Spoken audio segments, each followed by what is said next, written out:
In the aftermath of a horrifying battle in the depths of the Civil War, President Abraham Lincoln traveled to that battlefield for the dedication of a cemetery for those fallen soldiers.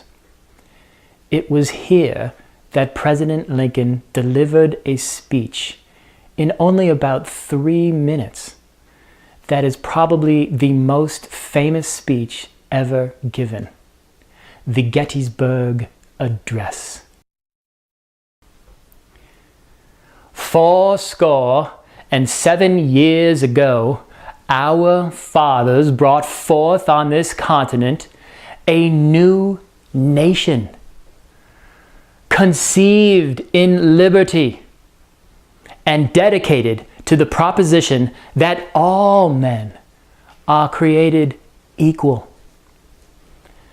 Now we are engaged in a great civil war, testing whether that nation, or any nation so conceived and so dedicated, can long endure.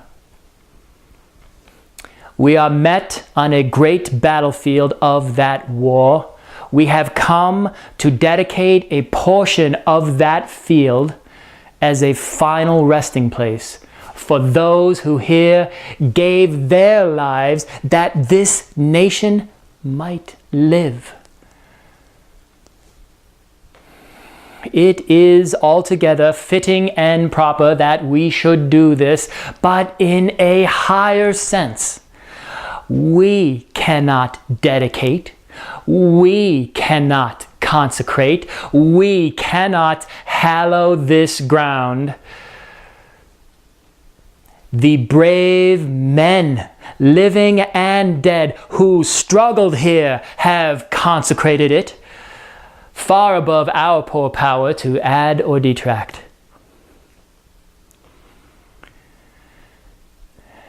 The world will little note nor long remember what we say here, but it can never forget what they did here.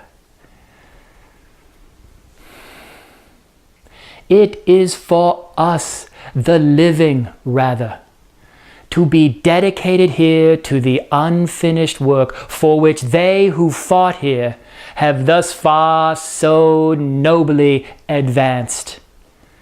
It is rather for us to be here dedicated to the great task remaining before us, that from these honored dead we take increased devotion to that cause for which they here gave the last full measure of devotion.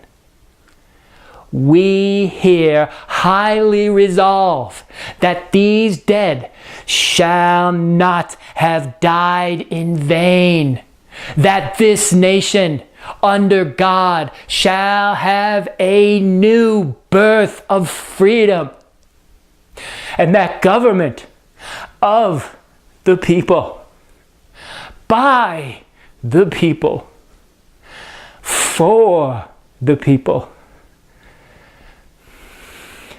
shall not perish from the earth.